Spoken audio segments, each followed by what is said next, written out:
Hello there friends, welcome back to another episode of Generation Tech. My name is Alan. When Crosshair left the Bad Batch, it was immediately very clear what was missing from the unit. He was their Overwatch, their sentry, the individual who prevented enemies from getting too close to the unit. With Crosshair gone, suddenly the battles the Bad Batch were fighting became a lot more difficult to win. And that one time when they tried out Echo as Overwatch, well, things didn't go so smoothly and the entire unit got jumped and captured by a bunch of lowly Zygerian slavers. Now the Bad Batch would eventually adjust and adapt to the loss of Crosshair. But then Emperor Palpatine decides to pass the Defense Recruitment Act, which leads to the decommissioning of the Clone Trooper army. Echo decides to leave the Bad Batch and help Captain Rex as the clones now face an uncertain future. Omega immediately felt Echo's absence, and that's perhaps because she was more intelligent and astute and empathetic than your average clone. She understood exactly what Echo brought to the table. And it was a lot less flashy than Crosshair's reflector sniper shots, and it was far less appreciated than Tech's intelligence, or as obvious as Wrecker's strength. Echo, the disabled clone with only one real arm, who could only hold one pistol in battle, whose special ability was being able to connect with computers, something that the clone named Tech in the unit could also do. What exactly was his value? Well, from day one, Echo always put the mission and others before himself. Echo is as selfless as they come, and with him gone, they're going to be a man short now, a man short to guard the ship, a man short to make sure that Omega is safe on their dangerous missions, a man short to remind Tech to not get so goddamn pragmatic around the little girl. This squad existed before Echo was a part of it, and it will exist after. What is your issue? Nice, Tech. Well, actually, it's not like Echo's any better at hiding the truth from Omega. That's not the kind of life this kid deserves. Our lives are like this because of Omega. Nice, Echo. Taking her off Camino was the right thing to do, but there are others out there who need our help. We've seen what the Empire's doing throughout the galaxy. We should be doing more. There you go. That's the Echo we all know and love. When you join a unit, when you join a small group like the Bad Batch, you're gonna come in with different motivations and goals in life compared to everyone else, but everyone in the team has enough shared goals and commonalities that they're gonna be able to work together for a certain period of time, but that's not going to last forever. Even the best bands end up splitting eventually. Hunter is all about keeping his squad together and safe. It's his primary responsibility as team leader. Tech also cares about the squad and keeping the unit safe, as is Wrecker, who also enjoys smashing things. Crosshair wanted to keep his squad together as well, but service to the Empire overrode everything else he cared about, which is why he went away. Omega cares about nothing but keeping the squad together, and Echo, well, he went to Clone Force 99 after he was recovered by the Republic during the Battle of the Nexus. And although he needed the Bad Batch at the time when he was healing from his terrible injuries, this was just another phase in Echo's life. He's always placed his duty to his brothers and to the Republic and the citizens of the galaxy above everything else, including his own personal desires. Do you guys remember Echo as a cadet, how he was always repeating orders and annoying other clones? Remember when he was stationed on the Rishi listening outpost? While everyone was messing around during his free time, he read his infantry manual and kept up on combat protocol. We can all make fun of Echo, like his squaddies did, and, point out his weird behavior, or we could try to get to the root of why he's doing this, why he spends so much of his free time trying to be essentially the best soldier possible. Well, for one, Echo might be a little bit neurotic, but it's also possible that Echo is just driven by an intense desire to become the best soldier he possibly can so that he can do the job of a soldier, and that is effectively engage his enemies and also preserve and protect the lives of his squad mates and the civilians of the galaxy.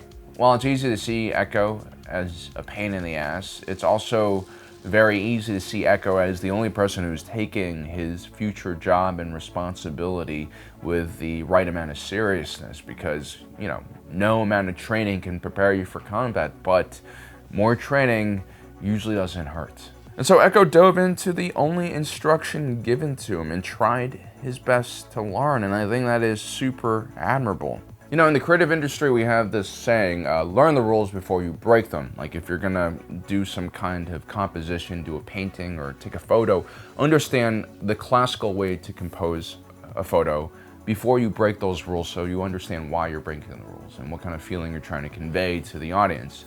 So it's not just abstract and random for the sake of being abstract or random. And when Echo finally becomes a more experienced clone trooper, we see that his behavior seems to reflect this mindset. He does want to be the best. On Rishi Moon, Echo didn't run away, he did his duty. During the Battle of Kamino, he held his line against overwhelming odds. And finally, the last time we see Echo whole is during the raid on the Citadel. The man sacrifices his own safety, his own life, in an attempt to save the mission. And even when his body is completely torn apart and then put together in a very gruesome Frankensteinian way, Echo doesn't really take that much time to process who he's become. He doesn't need time to adjust or accept the loss of his body parts and his organic self. Instead, he assesses himself in a very cold manner. He looks at the new tools he has available and he immediately tries to figure out how he can help his brothers. Echo has always trained and shaped his body to become an efficient tool to help aid him in his battle against his enemies. And so now he's just a cyborg tool. That's probably how he viewed himself, despite all of the trauma he must have suffered from this incident. And Echo's able to do this because I think he's just completely lacks in ego. I mean, like most clones do, but even more so. And that's why the destruction of his body doesn't even make him pause and think. I think that's something a lesser man, an individual with a larger ego would struggle with. I mean, I can imagine myself being extremely depressed, you know, being in the situation he was in. I don't know how I'd be able to pick myself up and do what he does. The only selfish move Echo ever made was joining the Bad Batch and being with people who probably understood him better than most of the regular clones. But even then, he still made himself useful. He became an important member of the Bad Batch. That was until the end of the Clone Wars and the end of the Bad Batch's loyalty to the federal government. You see, the thing is, once the war ended, once the clones were no longer fighting the Separatists, Echo no longer had a purpose. The Bad Batch didn't really have a purpose for a while. And Echo would have probably been very aimless had his unit not been pushed into another crisis by the appearance of Wilhuff Tarkin, who tests their loyalty. Echo finds a new responsibility in Omega in protecting his squad while they were on the run. And for the first season of the Bad Batch, he kind of hangs out with the group until finally, at the climactic events on Kamino, when Tipica City is destroyed, the Bad Batch basically are presumed to be dead. And so Echo once again has lost his purpose, his mission. They're no longer under threat. You know, if anyone felt like the first few episodes of the second season were too slow, it'd probably be someone like Echo, who's just ready to go fight and do things that matter. In those first few episodes, the unit was looking to score big by raiding Dooku's coffers on Sereno. If they were successful, they would have enough money to last them for the rest of their lives. This was a future that Wrecker, Hunter, Tech, and Omega wanted, but it's not necessarily what Echo wanted. I know why you agreed to this mission, but we can do better things with Dooku's fortune than hide Hunter. One could argue that Hunter, Tech, and Wrecker never got along with the Regs like Echo did. At one point in time, Echo was a Reg, and so it makes sense that he would want to continue the fight against the Empire and help Rex take care of all of the clones that would basically get left behind. It makes sense with how Clone Force 99 was treated by the Regs that they wouldn't care about their future, especially now that they have secured their own future. And this is why Echo has to leave the Bad Batch, and it's because his personality does not allow him to stop fighting. You know, there are all sorts of different people that can be found on a battlefield, all different types of fighters. You have individuals who are warriors, like Wrecker. These are people who live to enjoy combat. Fighting is not a job, but a way of life. Then you have soldiers like Crosshair who follow orders, understands that they're a part of a larger plan, a larger battle. You also have lone wolves like Hunter. Individuals who don't want to fight, but because of their appearance, of how the world sees them, they always seem to find conflict. It's actually kind of rare for a person like Hunter to lead a unit, but the Bad Batch is a pretty weird unit. Echo is someone a bit more different from all of them. He's what you would call a guardian.